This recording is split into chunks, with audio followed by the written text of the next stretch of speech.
to the close of our conference, but we've saved the best for last. We did hear earlier today from Gordon Martin, a passionate speech, I'm sure you'll agree. He's a friend to our party. He's been a supporter of our cause, not just in 2014, but he remains so today. How did that come about? It's because one man had a vision to build a party for independence that could win, one that he took into elections and succeeded, one that he took into government and indeed got an unprecedented result, one that saw that government deliver a referendum on independence. He built a coalition for yes that encompassed not just those members of the political party at that time, but encompassed groups that we've heard about earlier in the Rally for Independence and in trade unions with the likes of Gordon Martin. It didn't come about by fate, happen chance, or anything else. It came about because one man had the strategy, had the leadership, had the courage to take it forward and to deliver that for our cause. He has all that in spades. An SNP MP, he scares the horses down south. Good, I say. But can I say, not only that, when I am down in Westminster, I do know the grudging admiration, the silent and grudging respect, as well as the fear that our enemies and those of unionism in Westminster have of him. But it's not simply in Westminster, because I know the respect and admiration he's held in internationally. Not simply in countries like Catalonia and Wales, where we are amongst friends, but I had a good friend who was involved at the Carnegie Council in New York, and he talked about one Scottish politician coming and speaking to their council, to international leaders from around the globe and important players in the United States. He wowed them. They were hugely impressed. It's not just that he's a colossus in Scottish politics, but he's a colossus internationally. He's our leader. He's Alex Salmond.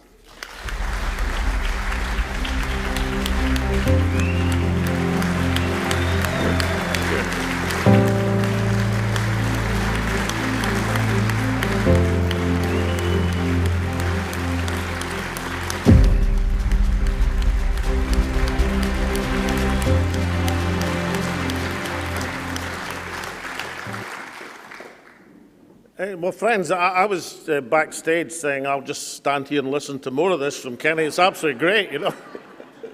Thank you, Kenny, and thank you, Tasmina. Friends, delegates, there's a question hanging over Scotland, Scottish politics at the present moment, which can best be expressed as this.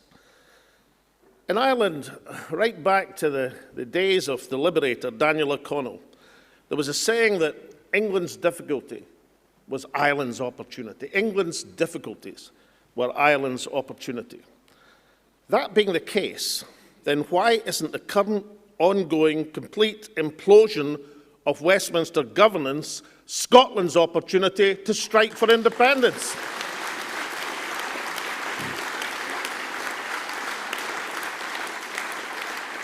Over the last few days, we've witnessed something extraordinary in politics. The total collapse of the authority of the British government. They look simply ridiculous. The administration of Liz Truss is surreal, but the consequences are very real. Soaring inflation, sterling through the floor, interest rates through the roof, and the real consequences bearing down on real people.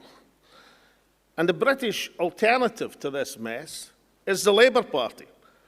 A party so desperate to be respectable that its leader won't allow its MPs onto the picket lines of workers striving to protect their jobs and livelihoods.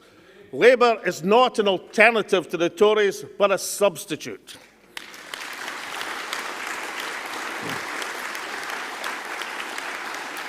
There was an interview just the other day with Andrew Marr and the English historian Max Hastings, where Hastings was bemoaning the fact that Britain now looked really absurd in the eyes of the world.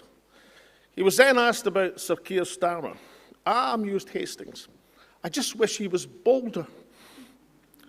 Friends, when the guy who edited the Daily Telegraph for 10 years tells the Labour Party they're not radical enough, then we can safely conclude that the British ruling classes will be safe in the hands of Sir Keir Starmer.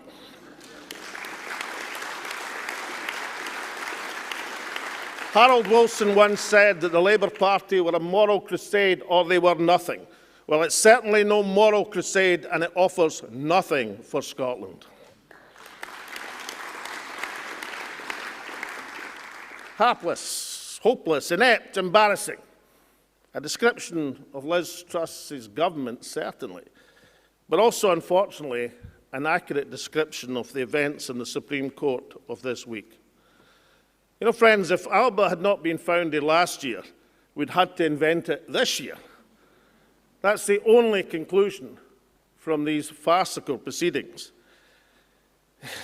It's only political progress by Alba which can prevent them becoming not just farce, but tragedy for Scotland. Let's examine what's at stake here. For a quarter of a century, the national movement in Scotland, led by the SNP, proceeded down the path of gradualism. The strategy, one of reconvening, securing the reconvening of our Parliament, winning a majority in that Parliament, securing an independence decision from that secured platform, succeeded beyond the wildest hopes of those who promoted it, including myself. The Parliament was secured in 1999 against the expectations of many. The majority government was won in 2011 against the forecasts of just about everyone. And a referendum was secured in 2014 to general astonishment. The government which I led only needed one mandate to secure an independence referendum.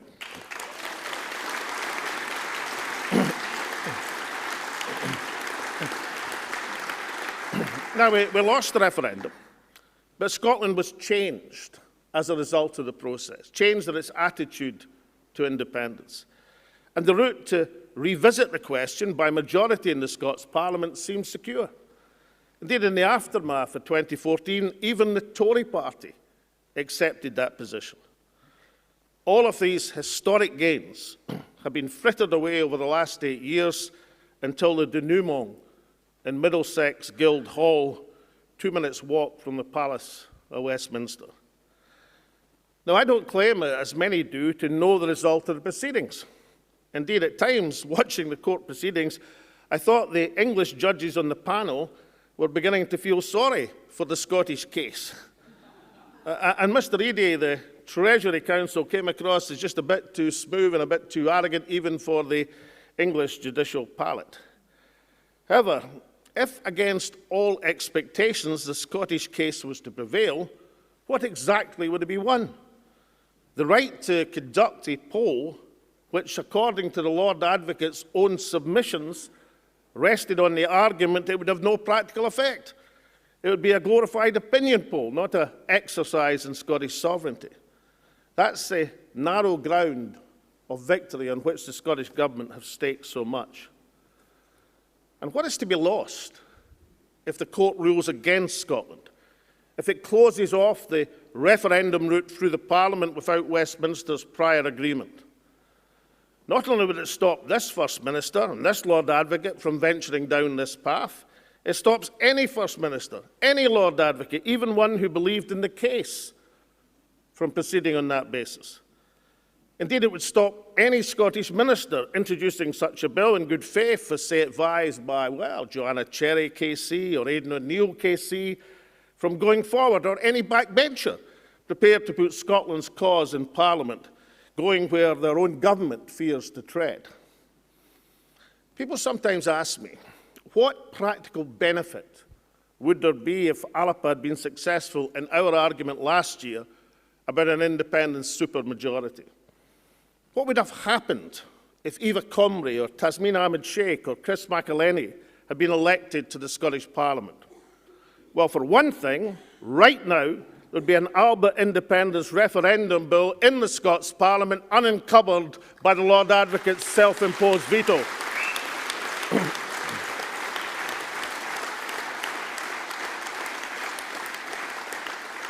Because if you're going to court, then your chances will be infinitely higher if you go armed with a bill passed by a democratic parliament with a democratic mandate. Now, the Lord Advocate has come in for some criticism over the last few days. Let me say, I don't join that.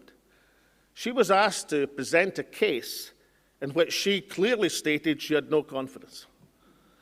The responsibility lies with those who put her in that position. I mean, after all, it might have been a reasonable question to ask before she was appointed to a role as a government minister and advisor.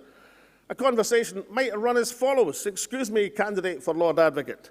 What is your view on the legality of the centrepiece of the election manifesto, the election which we have just won overwhelmingly? That might have been a reasonable question to ask. Because you see, friends, in the Supreme Court last week, not a sentence was uttered on Scotland's rights as a nation. Not a paragraph in the golden thread of Scots history where Scotland's claim of right has been articulated for 700 years.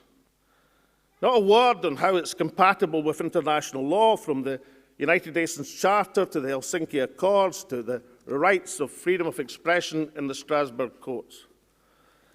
And particularly that's astonishing, since the sponsor of the legislation, the late Donald Dewar himself, signed such an undertaking to Scottish sovereignty in 1989 and committed to himself to it again in the passage of the Scotland Bill in parliamentary exchanges with yours truly. Now, of course, the SNP did put some of this, not all of it, but some of these points in a written submission. But it was not heard by the court. If these arguments are as important, as vital, as compelling as any Scottish nationalist or even any self-respecting Scot would think, then why were they not part, indeed point number one, of the Lord Advocate's submission?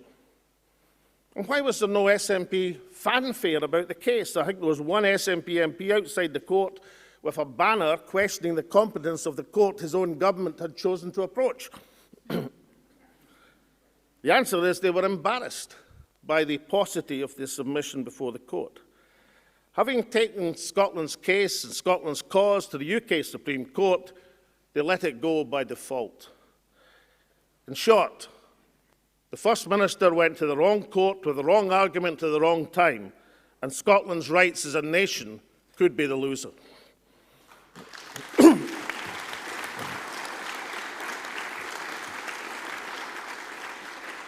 So what's Alba going to do about it? Well, firstly, we've commissioned an opinion from one of Scotland's top cases on the real legal basis of Scotland's right of self-determination, a case that we'll have ready to take to whatever court when it's required, domestic and international. Domestic and international.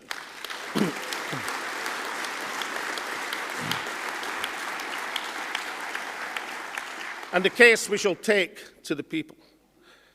Because the second action is in the field of politics. After a year and a half in existence, Alba are at 4% in polls. Can we get to 6% by the next Scottish elections and win seats? Certainly. Can we get to 14% and win lots of seats? Probably. Could we get to 40% and transform Scottish politics? Well, perhaps in one set of circumstances. If the party which has been entrusted with leading the charge for sovereignty completely drops the baton and refuses to move forward. And you can be sure that any hint of success for Alba elected in elections, the SNP elected representatives will suddenly rediscover their enthusiasm for independence. And that's important, friends. You know, many years ago, I and others embarked on a campaign to replace Labour as the leading party of Scotland. We knew it was a long-term project, but we also knew that with any sign of progress by the SNP, Labour would suddenly restart the long dormant campaign for a Scottish Parliament. And we knew that would be valuable for Scotland. So it was with Labour and the SNP then. So it is with the SNP and Alba now.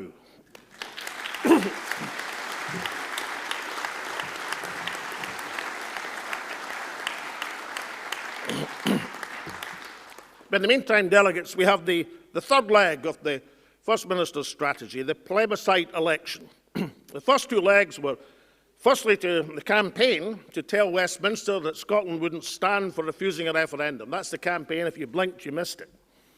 The second was the Supreme Court debacle. And now there is the third, the plebiscite election. If it's to have any effect, and not just a meaningless ploy, then such an election would have to be special. Firstly, it should be said a Westminster poll is not ideal. The franchise would exclude 16 to 17-year-olds and many of our friends in the New Scots community. Indeed, in a poll released today, shows that independence and the Union are effectively tied.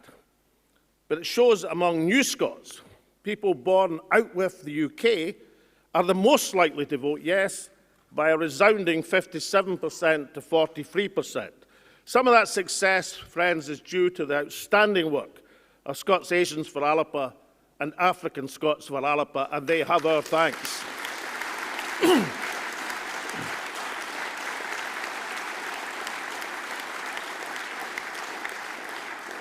Now, the national movement in Scotland should be proud of that finding. But remember, it's some of these independent supporters who would be excluded from voting in a Westminster election. To have any chance of success, a plebiscite election would have to be fought on a Scotland United ticket on the single issue of Scotland's right to independence. To fight it as a normal party election would mean the SNP would spend all of its time explaining why they can't run a census, why they can't build ferries, or about the state of the National Health Service. It would be about the capabilities of the current SNP Greener government, not the potential of Scotland as an independent nation. Last year, we tried to explain the benefit to Scotland of replacing unionist list MSPs with independents supporting MSPs. It would have hugely strengthened Scotland's hand in current circumstances. Now we say, if you're seeking an independence mandate at an election, then fight it as Scotland United to maximise Scotland's chances.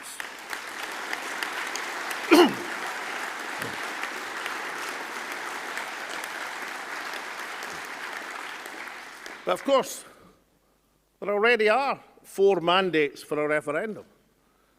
What Scotland needs most of all is the political resolve to press the issue now. We're told that we can't have a referendum because the Tories say no. Now I see what's stopping us. It's the almighty political power of Liz Truss. That colossus of the Westminster scene is the person stopping Scotland's right of self-determination. Delegates, let's introduce reality. A puff of wind would blow over the Westminster government. The only job safe in Downing Street right now is Larry the Cat, who might get moved to the Treasury at any minute. What we need is parliamentary action, such as that displayed by Neil and Kenny this past summer.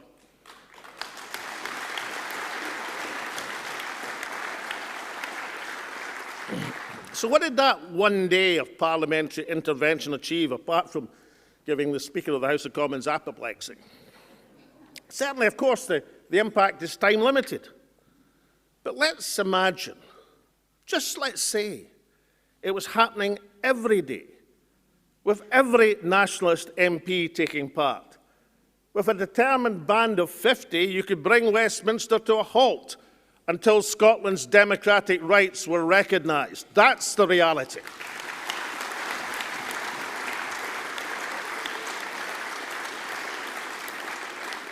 And I believe that Scotland should play parnell with Westminster until our rights as a nation are accepted. That parliamentary initiative has to be backed by popular action.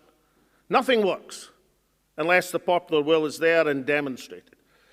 When 100,000 people rallied in the streets of Glasgow, SNP ministers looked down their noses at their efforts.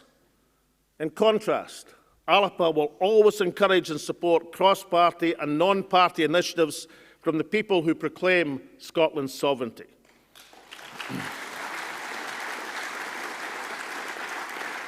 Because that popular assertion is required, so badly needed. And finally, Scotland's elected representatives. What are they doing when our country is laid to waste? Right now, they should be meeting in a convention to assert Scotland's rights to the world, our claim of right to the world.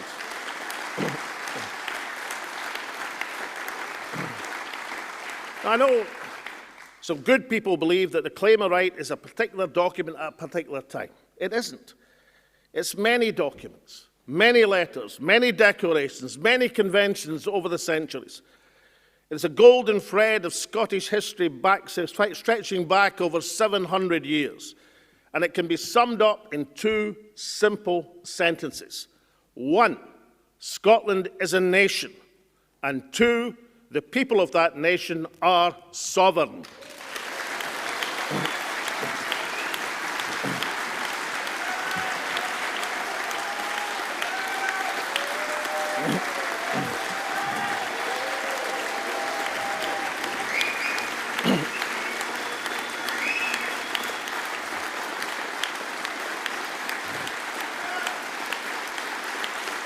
Now, friends, the stewards of that sovereignty don't lie in the Supreme Court in London, or with the King in Parliament in the Palace of Westminster. It lies directly through the people with Scotland's elected representatives. They are its stewards, and they must now exercise that right, that responsibility in conjunction with the community of Scotland. And we'd have every prospect of success, which is why they must be encouraged to honour their mandates. And no one would be more enthused than Alba if the SNP now acted on independence. But what happens if they don't? Well, friends, the answer lies in the first declaration of more than 700 years ago, where after pledging full allegiance, admiration, loyalty to their hero king, good King Robert, the community of the realm goes on in these terms. Yet if he should give up what he has begun, seeking to make us or our kingdom subject to the King of England or the English, we would exert ourselves at once to drive him out as our enemy and a subverter of his own rights and ours, and make some other man who was better able to defend us our king. For as long as 100 of us remain alive, never we on any condition will be subjected to the lordship of the English. It is in truth not for glory, nor riches, nor honours that we are fighting, but for freedom alone, which no honest man gives up, but with life itself. Delegates, that simple statement, resounding through history, was the Europeans' first ever statement of contractual self-governance beyond the feudal superstructure. It is the first articulation of popular sovereignty. It's at the heart of our nation. It's the essence not just of our party, but of our country, and still the foundation stone of our right to be free.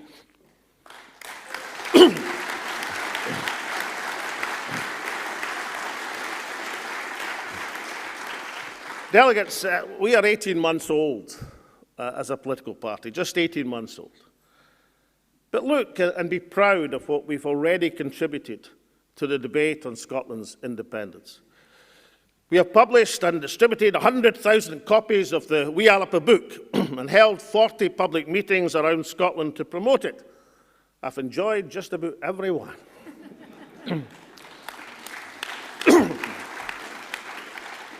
Well, today, friends, we commit to 100,000 more of a new edition for the new year.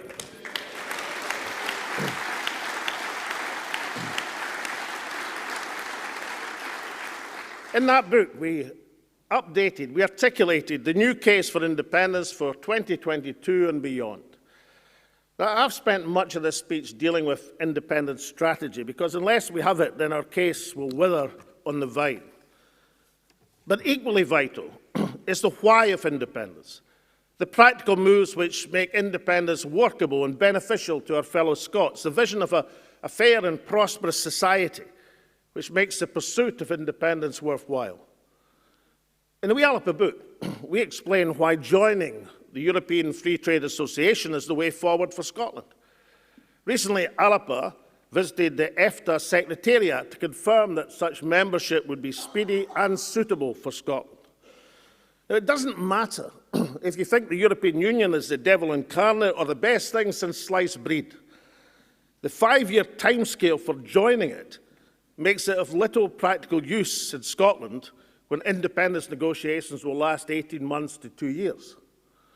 In the wee Alba book, we explain how to set up your own currency and how quickly to assume its responsibilities.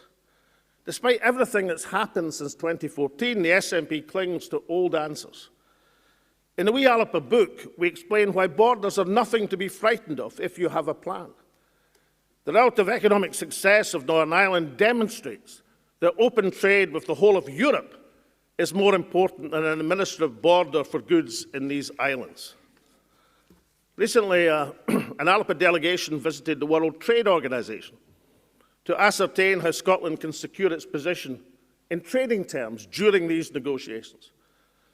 We received a warm welcome, sound advice on how to proceed, and one piece of devastating information. The SNP government have never even visited them. Why not?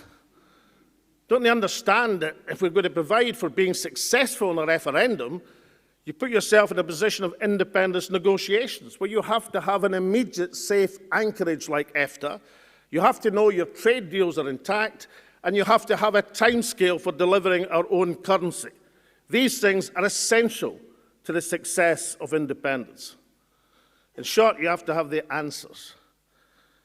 In the 6 years since Brexit, the SNP have been paralysed on the independence case, while the world has moved on. In the 18 months since Alba was founded, we provided key answers to the big questions, where the SNP, with its 300 staffers or more, look on.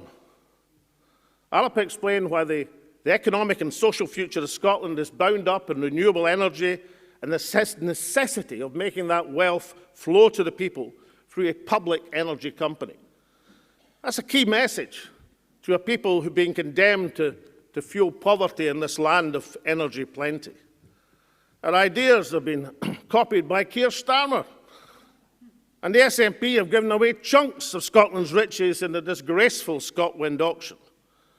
Scotland, after 50 years, half a century of the ransacking of Scotland's oil wealth by Westminster governments and international capital, surely the lesson has been learned. Scotland's renewable resources must belong to the Scottish people.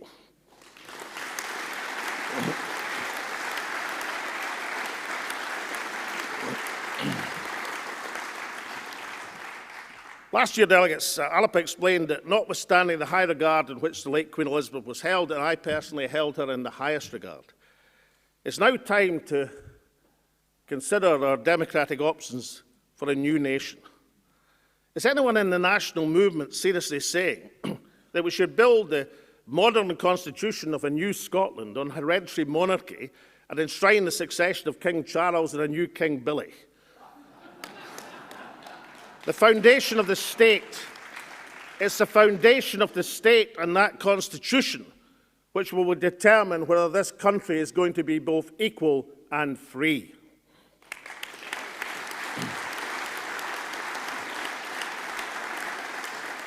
Now, this year, Alba proudly stands as a party who speaks up consistently against illegal invasions, which was why we condemned the Russian invasion of Ukraine. But we're also a party which promotes the cause of peace. We live in a Europe where a war is raging with the threat of uncontrollable escalation, and yet the only strong leadership voices for peace and negotiation have been Pope Francis and President Erdogan of Turkey. While Western European economies are being wrecked by spiralling energy costs, Turkey, through patient negotiations in July, got the Ukrainian grain crop flowing through the Bosphorus Straits. Designed to help ease global food prices by increasing supply, that pact has been the only diplomatic breakthrough in 8 long months of war. But do you hear the UK mainstream media talking about this diplomatic initiative, which has meant many less people starving across the world? Not a bit of it. They're too busy salivating over the war to talk about the prospects for peace and negotiation.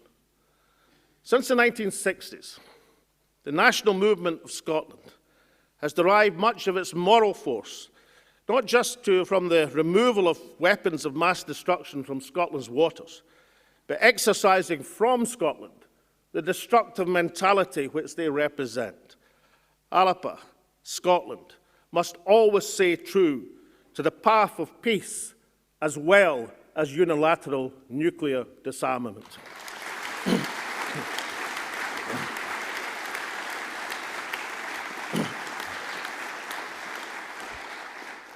The delegates the last few weeks have removed for all time the image, the presentation of Britain as a powerful, stable state. Britain is an economic and political basket case. It's a giant liner steaming full speed towards the ice floe, and Scotland needs to launch the independence lifeboats right now. But Alba as a party, we've earned our right to contribute to this national debate. We've earned our spurs, and we'll seek to demonstrate that in the field of elections. Our local candidates in Glasgow and West Lothian will carry the support of the entire party. There's someone, I can't remember quite who, said recently, and I think complacently, that time was on the side of the national movement. It isn't. If we continue to miss the wide-open goals of the last few years, we shall never be forgiven by future generations. If we allow our people to shiver in their homes with fuel poverty in this land of energy plenty, we shall not be forgiven by this generation. Instead, let's have a different prospect. Let's seize the moments of Britain's crisis for the opportunity to claim our right of independence. The people can look to Alba for urgency on independence, for a strategy to take us there, to keep hope alive, and above all, for an exemplar in our actions of this day, how Scotland can secure a new country for tomorrow. Thank you.